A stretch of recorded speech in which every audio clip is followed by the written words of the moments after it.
Desejo cumprimentá-los nesta manhã preciosa com a doce paz de nosso Senhor Jesus Cristo. Eu dou graças a Deus por esta oportunidade de voltar a esta igreja para comungarmos de um mesmo ideal, de um mesmo sentimento e colocar o meu ombro junto ao seu diante desta demanda espiritual, bíblico-teológica, na expectativa de que eu possa ser uma contribuição para seu ministério, para a sua vida cristã, para a sua vida de compromisso e a sua vida de desenvolvimento neste ministério, na sua dinâmica existencial. Eu gostaria também de poder merecer a vossa compreensão se nesta manhã eu não pregar. Eu estou desejoso de compartilhar com os irmãos alguns pensamentos, logicamente bíblicos e teológicos, mas sem a euforia da prédica. Eu gostaria de levá-los a refletir o tema, o momento, as circunstâncias. Me parece pedir isto, ou pedirem isto. Se também não for muito, eu faria uma súplica aos irmãos que estão lá atrás, que se desejarem, certamente eu vou ficar muito agradecido, os irmãos ocuparem os primeiros bancos, para a gente poder ter um calor humano maior.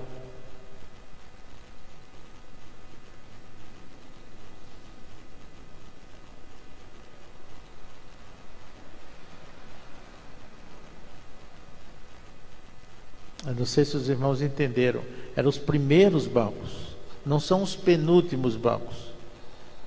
Para os que estão no último, não basta o penúltimo, eu queria os primeiros, para a gente ficar mais perto. Mas se os irmãos não quiserem entender, também eu não vou ficar aborrecido, não. Mas a gente terá um maior rendimento, isso eu garanto.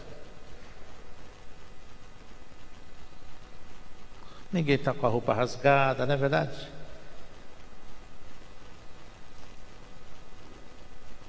E nem se tivesse também, não tinha problema. Eu tenho cuidado em todas essas minhas colocações, porque ninguém tem uma segunda oportunidade para deixar a primeira impressão, né? Então eu quero ser bem coerente, bem adequado, até porque se faz necessário. Muito bem, meus irmãos, nós estamos aqui para tratarmos de um assunto, eu qualificaria como um assunto de primeira grandeza no reino de Deus, né? Nós estamos aqui para falarmos de uma missão que foi denominada missão, né? Porque nós temos muitas missões. A nossa vida cristã é construída de missões. Mas hoje estamos falando de uma missão que eu chamaria de uma missão magna, né?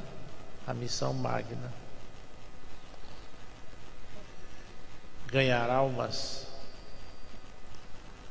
E eu vinha meditando em alguns conceitos, alguns dos quais provavelmente eu não repasse para os irmãos, porque são conceitos muito fortes e que talvez até só fosse próprio mesmo para a gente colocar em reuniões de liderança.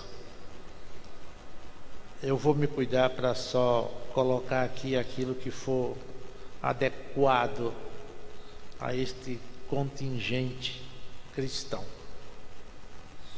Eu queria começar lendo com os irmãos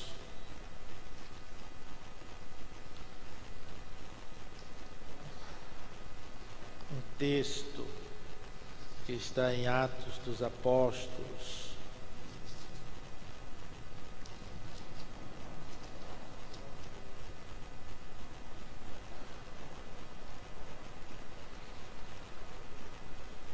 Eu não sei se para sua segurança ou para minha.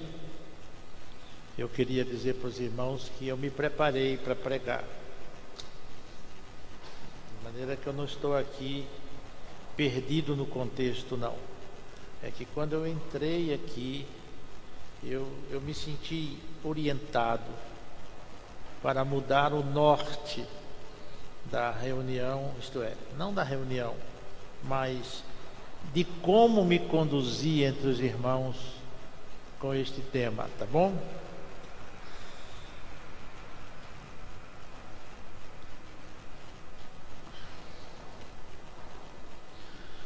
Está escrito no versículo 8,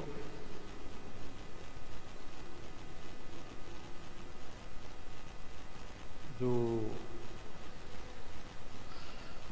livro de Atos dos Apóstolos, do capítulo 1, um versículo que se constitui uma resposta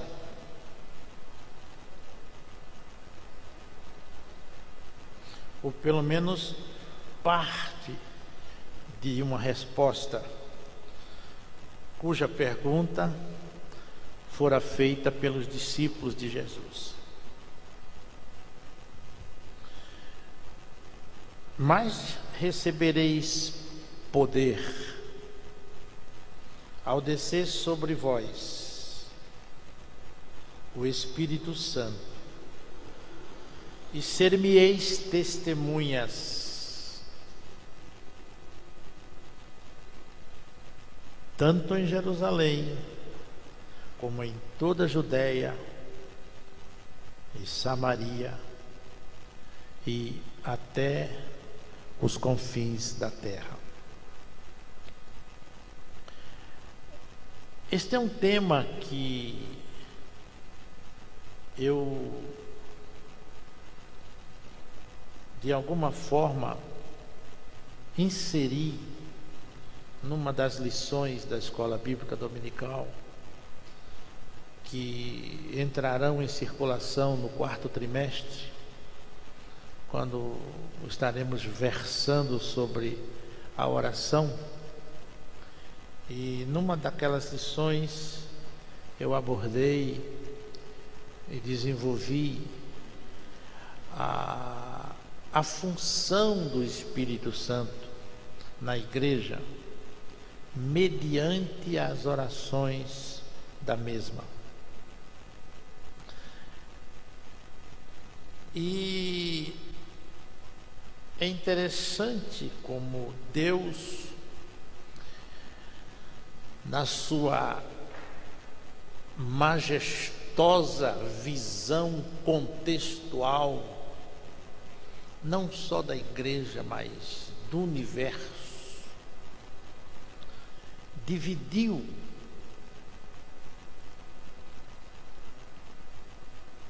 o tempo em módulos chamados todos de dispensações, ou cada módulo uma dispensação. E que maravilhoso quando Deus destinou a dispensação da igreja sob a égide, sob o comando do Espírito Santo. Que coisa excelente! Eu chamaria de doce.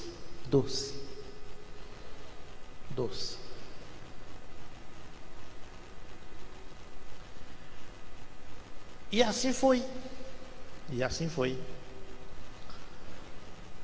É interessante também que os irmãos observem que pela primeira vez, de forma visível. Eu não estou falando de ações, porque o Espírito Santo agiu desde o primeiro momento que o homem surgiu. Não quer dizer que o Espírito Santo nasceu ali, ele estava ali. A Bíblia diz que o Espírito de Deus pairava sobre a face das águas. Então ele não nasceu ali, ele pairava ali. E naquele momento, quando o homem foi formado, ele fazia parte, obviamente, da Trindade. Haja vista aquela expressão, aquele verbo conjugado na segunda pessoa do plural pelo Pai: façamos o homem. E naturalmente que o Espírito Santo se manifestou em todas as épocas, em todas as culturas, em todas as civilizações e em todas as circunstâncias que foi oportuno para Deus. Porém, de forma visível ao homem, o Espírito Santo surge nas margens do Jordão, a fim de que nenhum homem duvidasse da sua existência, da sua ou das suas ações. E como se não bastasse, o Pai não o deixou se manifestar só.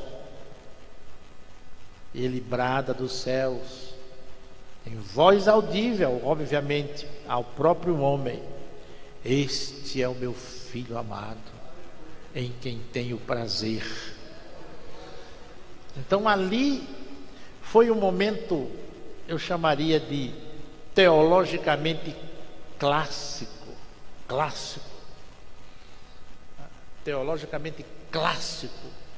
A Trindade se manifesta ao homem. Por que eu estou dizendo a Trindade?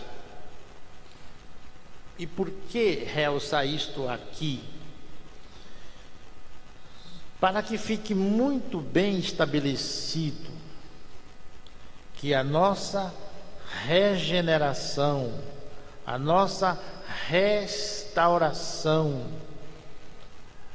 que a nossa transformação, que a nossa reabilitação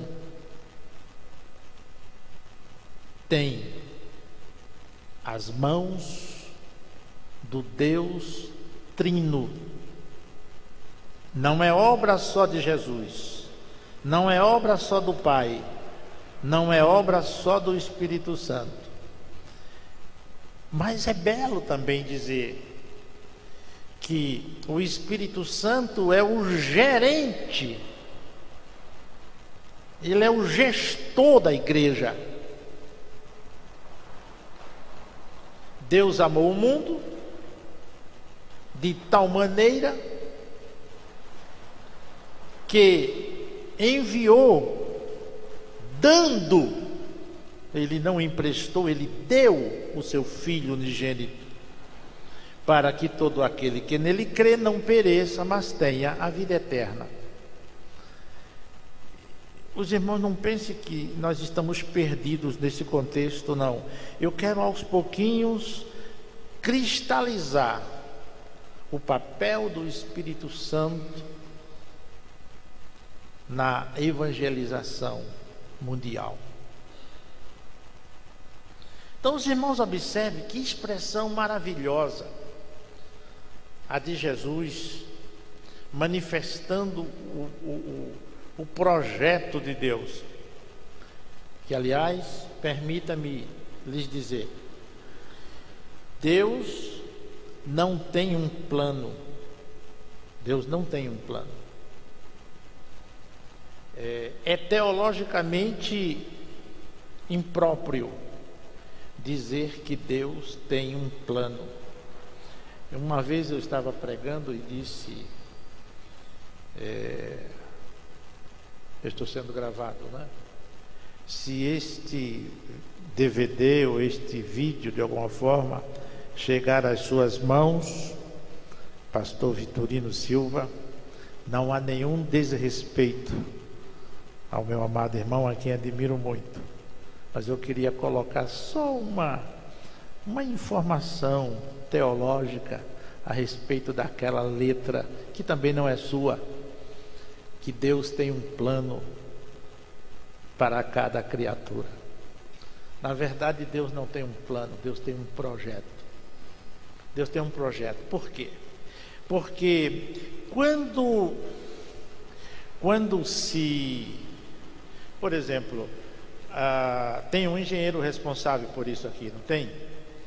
Ele deve ter chegado na mão do pastor presidente ou do administrador que ele constituiu e ele apresentou um projeto, não é? Olha, aqui está o projeto.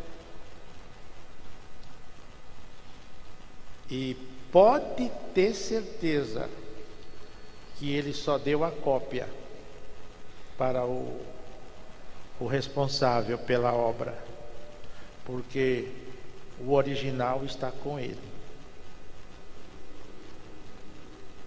De repente, e ele estabelece um plano de obras. Se o plano falhar,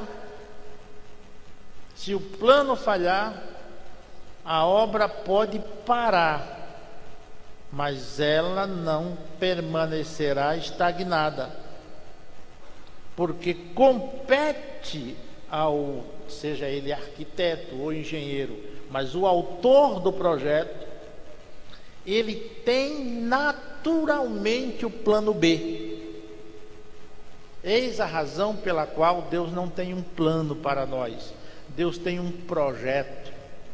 Porque se nós queimarmos o plano A, Deus diz, não tem nada perdido, eu tenho o plano B. E nós precisamos entender esta grandeza teológica.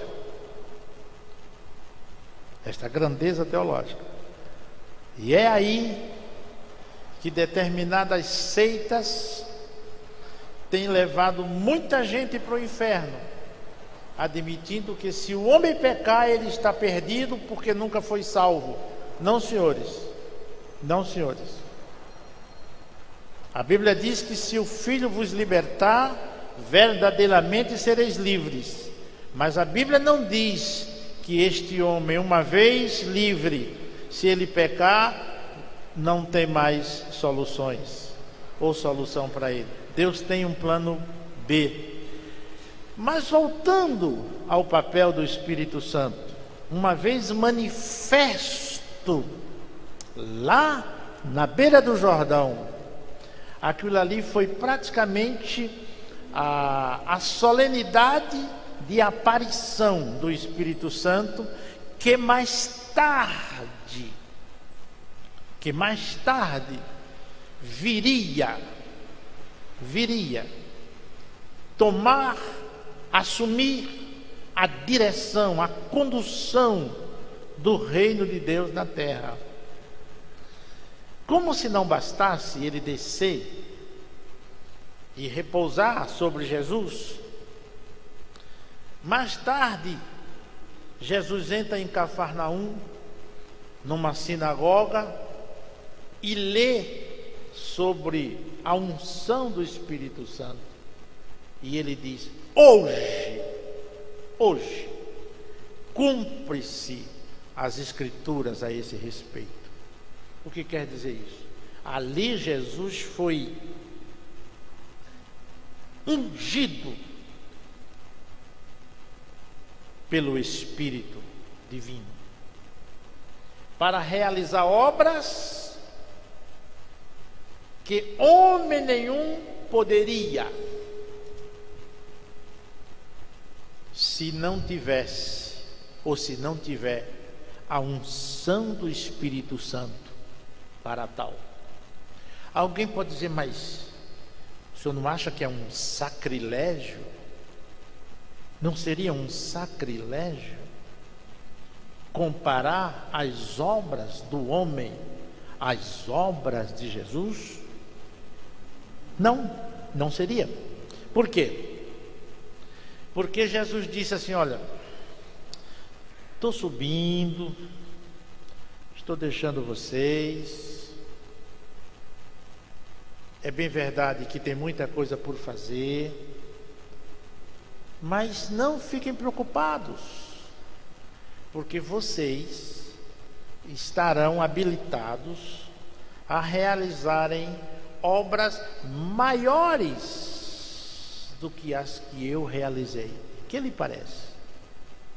É sacrilégio dizer isso? O que lhe parece? Você vai se sentir, meu Deus, Deus me livre de eu fazer nada mais do que Jesus. Não, Deus te livre de não fazer. Deus te livre de não fazer, mas de fazer não. Precisamos fazer, não é? Então veja, quando Jesus,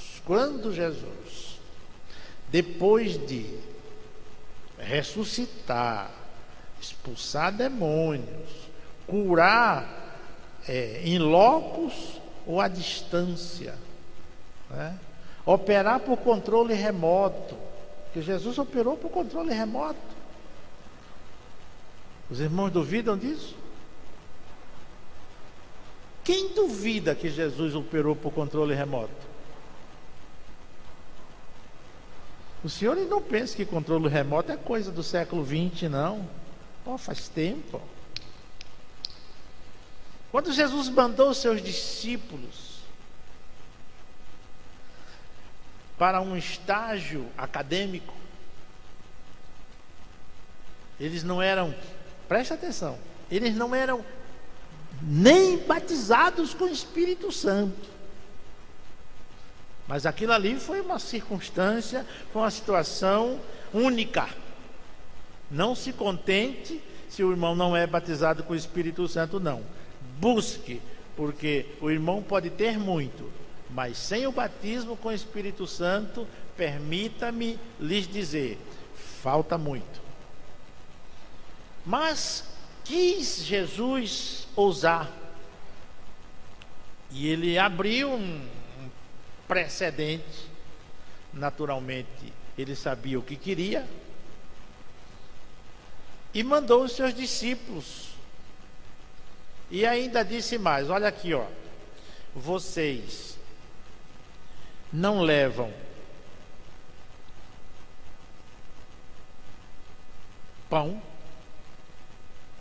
não levam dinheiro para comprar pão, não leva roupa para trocar, não leva alforge, que é uma bolsa, né? Aquele alforge significa a despensa, porque a despensa você pode estar desempregado, sem dinheiro, sem caixa, mas se a despensa estiver cheia, você dorme tranquilo, você não precisa nem depender de ninguém, a despensa está cheia, né? Jesus disse, olha, nem bordão, que tem a ver bordão com isso? Que tem a ver bordão com isso? Dá para a gente conversar nesse ritmo? Dá. Os irmãos talvez não sabem onde é que a gente vai chegar, mas a gente vai chegar em algum lugar. A gente vai chegar. Eu estou tentando molhar a terra para ver se brota, né? Estou tentando molhar a terra para ver se brota. E nem bordão. Os irmãos imaginam um bordão como se fosse um cabo de guarda-chuva alto assim, né? Aquele bordão tinha, entre outras propostas, um apoio. E Jesus quis usar o bordão como um modelo, um tipo de apoio. Isto é, há crentes que só servem, que só trabalham, que só andam, que só produzem, se estiver ancorado em alguém. Ancorado em alguém. Mas não é esta a postura, pelo menos não deve ser esta postura de um crente disposto a servir.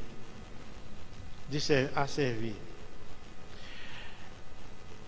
Um certo autor compôs um hino simplório, sob o ponto de vista de grandeza teológica, de vocábulos, não tem erudição nenhuma, é uma letra simplória. Se meu pai não for, não impede a mim. Se minha mãe não for, não impede a mim. Eu vou sozinho. Em outras palavras, o que quer dizer isso? Conhece esse corinho? Se mamãe não for, não impede a mim. Isso é indo para criança, para juniores. Mas é uma mensagem profunda. Se papai não for, não impede a mim. Se papai não for, não impede a mim. Se papai não for, não impede a mim. Glória a Deus, caminhando vou para Canaã. O que quer dizer isso? O que quer dizer isso? Você quer saber o que quer dizer isso? Quer dizer mesmo? Respire fundo assim, se prepare para ouvir isso. Assim, ó. Respiraram fundo? Não respiraram nada? Vamos respirar fundo assim, ó. Sabe o que quer dizer isso? É que o Espírito Santo de Deus nos dá autonomia para caminharmos a despeito da desistência, da irresponsabilidade e da infantilidade dos nossos circunstantes. Caia quem cair, fique quem ficar, pare quem parar, eu tenho autonomia do Espírito Santo para prosseguir. É isso, é isso, é isso, é isso. Aí Jesus disse: não leve bordão. Isso é um estágio, isso é uma aula prática de ministério. E eles foram. E certamente um deles lá: o senhor não vai conosco? Não estou afim. O senhor não está afim? Está cansado? Não. O senhor está dodói? Não. Dor de cabeça? Não. Está com indigestão? Não. Por que o senhor não vai? Não estou afim. Claro, ele não estava afim mesmo. Ele estava afim de esperar resultados. Por quê? Porque logo ele iria subir e os deixaria, como de fato o fez. De maneira que aquele estágio, aquela aula prática, foi de fundamental importância, não para Jesus, mas para eles. Quando eles voltaram, ainda meio distante assim, Jesus os viu voltando e disse: e daí? Que lhes pareceu? Aí um deles disse lá: oh Senhor, maravilha! Verdade? Coisa do céu! O que é que houve? Foi expulsão de demônio, foi gente curada, foi gente ressuscitada. Estouramos, Senhor, estouraram. Oxi! Jesus disse: mas fica frio lá, olha aqui, ó. Só que enquanto vocês estavam lá, eu estava aqui com o meu controle remoto. Satanás queria descer como um raio, e eu estava aqui, ó, ligando o off.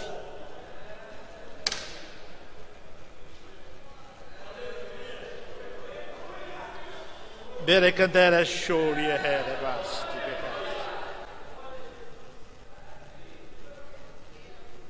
Glória a Jesus.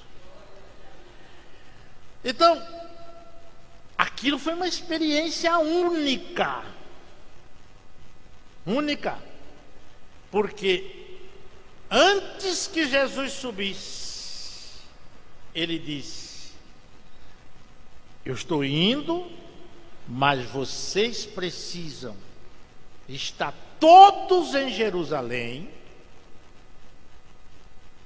até que do alto sejais revestidos de poder. Em outras palavras, permaneçam em Jerusalém até que desça sobre vós o Espírito Santo e ser-me-eis testemunhas.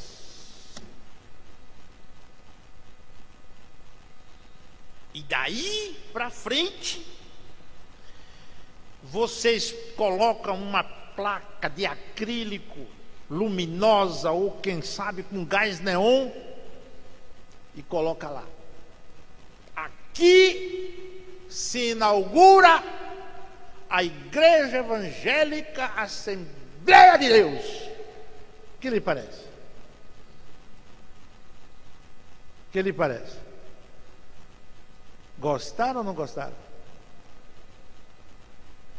Esquisito, né? Ninguém fala, né? Por que eu fiz essa colocação? Porque conquanto deixa eu contar um negócio para os irmãos. Se minha mãe não tivesse me parido às 16 horas, se fosse por volta entre 19 e 21 horas, eu teria nascido dentro de um templo da Assembleia de Deus. Não sei se os irmãos estão entendendo. Se ela não tivesse me parido de tarde, fosse por volta das 7 às 9 da noite, eu teria nascido dentro da igreja. Então os irmãos têm uma ideia de que eu sou da Assembleia de Deus geneticamente. Porém, eu não estou aqui para defender a denominação da Igreja Evangélica Assembleia de Deus, uma vez que eu estou falando da atuação do Espírito Santo, considerando que o Espírito Santo ele não é interdenominacional, ele está acima das denominações. O que eu quero dizer com isso é que, se o irmão defende a sua denominação como eu defendo,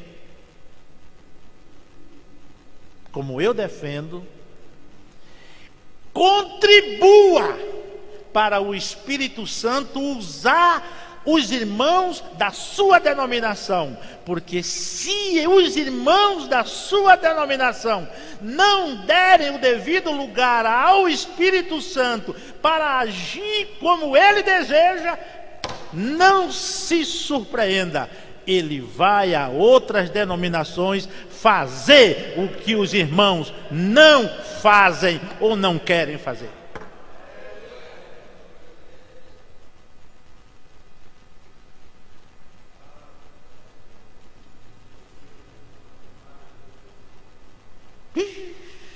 Não gostaram?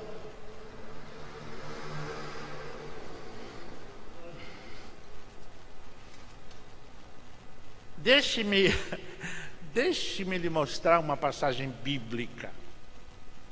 Lá em Lucas, no capítulo 9. Lucas, capítulo 9. Me parece que versículos 26 em diante. Deixa eu ver.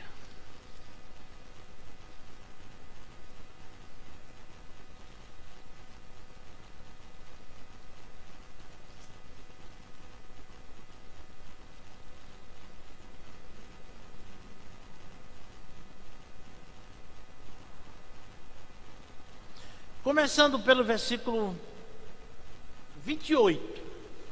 Jesus estava falando de um certo assunto que não é o momento, não é próprio para o momento. E diz o versículo 28 que 8 dias depois, proferidas estas palavras, cujo assunto não vamos entrar nele, tomando consigo a Pedro, a João, a Tiago, subiu a um monte com o propósito de orar. E aconteceu que enquanto ele orava, aparecia do seu rosto, aliás, a aparência do seu rosto,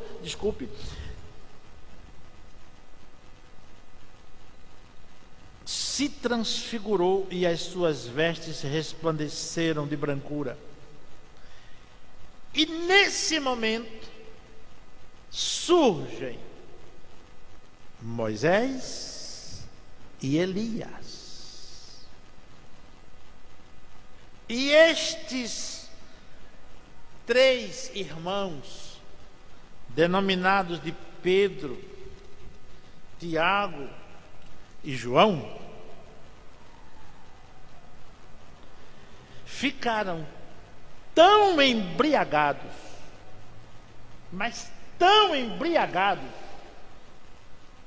Você pode dizer comigo? Tão embriagados, mas tão embriagados, que aliás, diga-se de passagem, toda embriaguez rouba a sensatez. Sim ou não? Foi o que eu disse mesmo?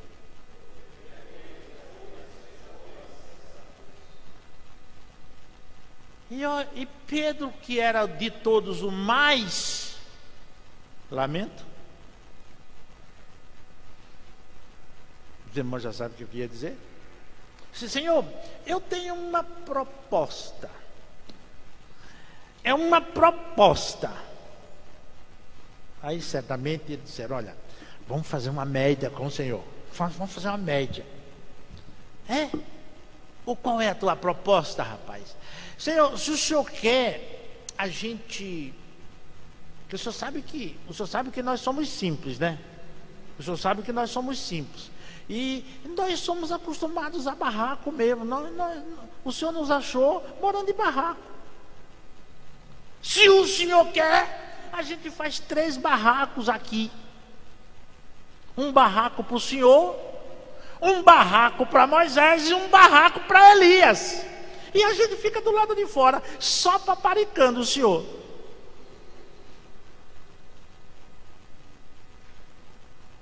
O que foi que eu disse mesmo antes disso? Toda embriaguez rouba a sensatez.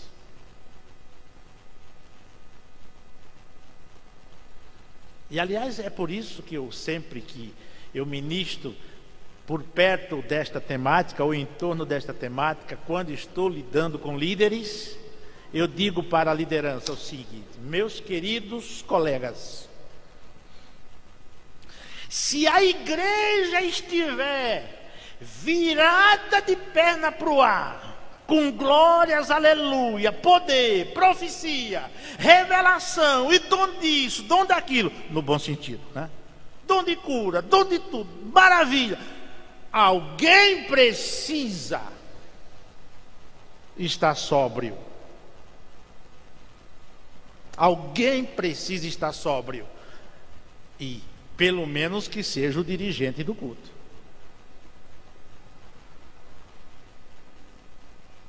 Eu não sei se eu estou escandalizando os irmãos aqui. Estou escandalizando alguém aqui? Bom, eu vou saber. Se eu não pregar de noite é porque eu já fui reprovado, né? Mas será que os irmãos estão entendendo mesmo?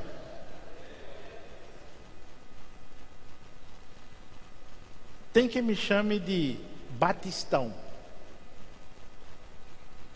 Não faço questão.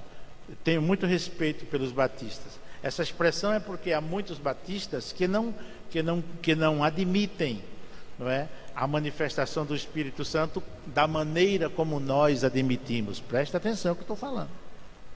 Presta atenção. Da maneira como nós admitimos. Na verdade, queridos, nossos cultos precisam ser cultos racionais.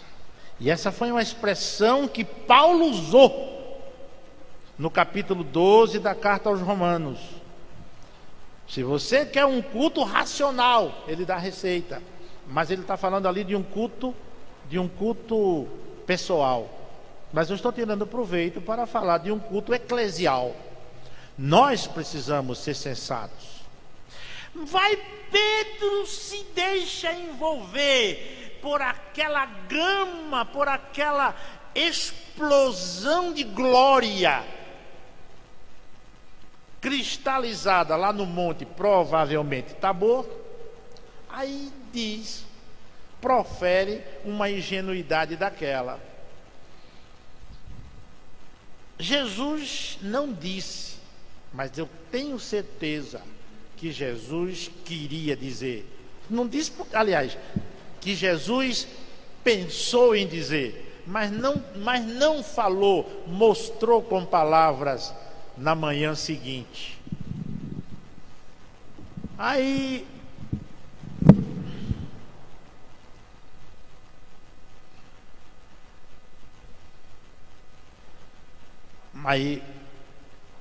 quando a glória visível desapareceu, quando Moisés e Elias também desapareceram, que aliás, alguém pode perguntar, mas por que não foi Zacarias? Por que não foi Zacarias com Jeremias? Né? Por que não foi um Elias com Jeremias, né? Desculpa a expressão, um machão com um chorão, né? Uma dupla que um compensava o outro. Elias o machão e Jeremias o chorão. Não, Deus não quis. E por que Moisés? E por que Elias? E por que essa combinação? Porque simplesmente os irmãos sabem, apenas para compor aqui, para completar o raciocínio, é porque ali estavam a lei, os profetas e a graça, né? Ali estava Moisés, ali estava Elias e ali estava Jesus. Bem, o que eu quero dizer com isso? É que uma igreja poderosa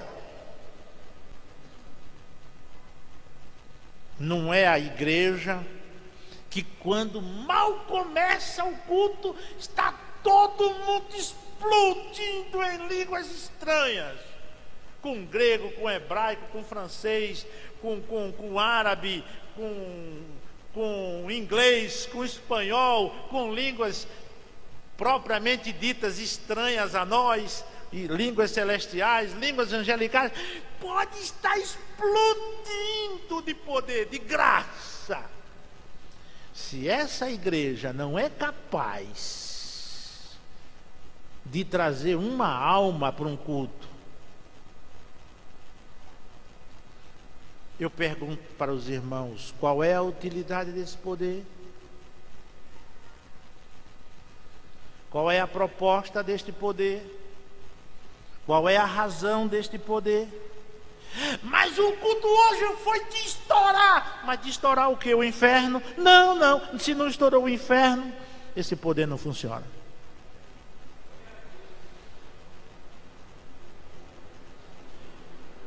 Presta atenção que eu vou dizer para os irmãos. Os irmãos que já viram como é que se estoura um cativeiro. Como é que se estoura um cativeiro? Aí chega assim. Bandido, aqui é a polícia. Abre a porta, meu filho. Não é assim? Não é assim não? Hã?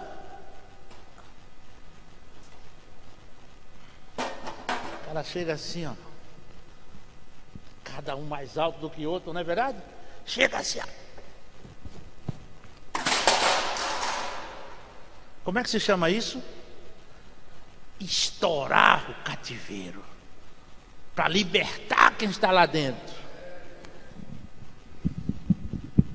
Poder é para essas coisas. E quanto mais feroz é o nosso inimigo, mais poder concentrado para enfrentá-lo. Então os irmãos já entenderam o que é que eu quero dizer.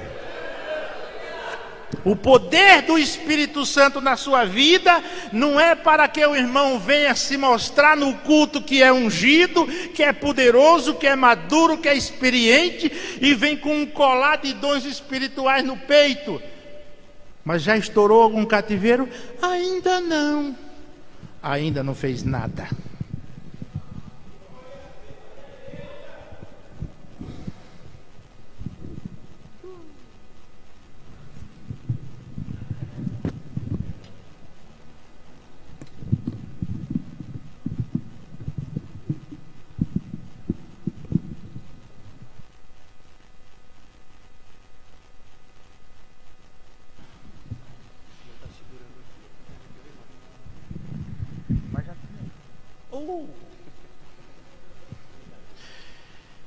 Então, queridos, quando Jesus encerrou a reunião no Monte Tabor, que desceram,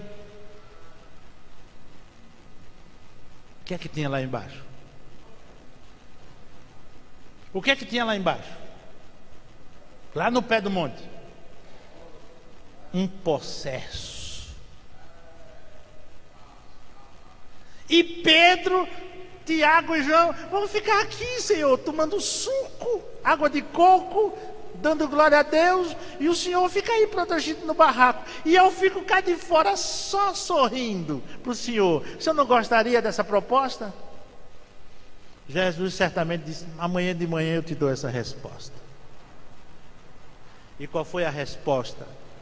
Quando chegaram lá embaixo, estavam os outros 9 quebrando de pau a cara de um adolescente lá para expulsar um demônio. Mas certamente Jesus olhou para os 3 que estavam com ele lá em cima. Dava para ficar lá em cima construindo barraco? Com um possesso aqui no pé da montanha, esperando por alguém que tivesse poder para romper e estourar cativeiro?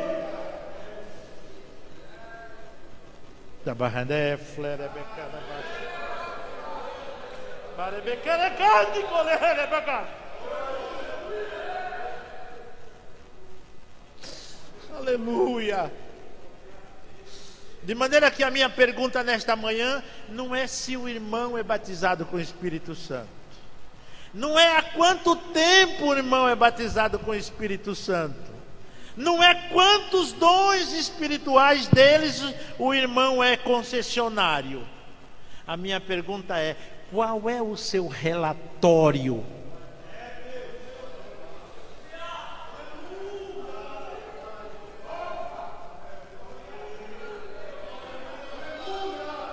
Qual é a sua folha de serviço prestado, desde que o irmão tem o Espírito Santo em sua vida?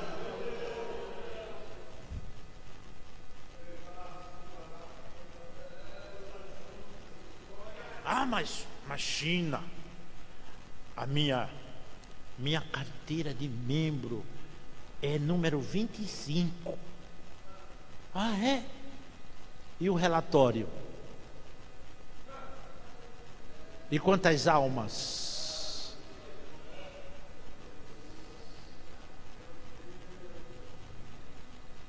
Ah, mas eu sou da Assembleia de Deus. É. E quantas almas resgatadas? Quantas visitas por mês aos enfermos, aos cativos?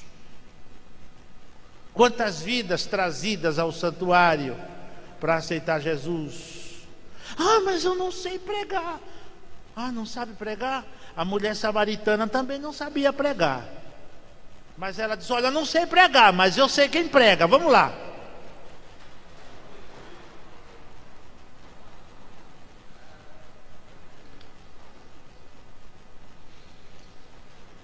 Jesus disse: ficai em Jerusalém,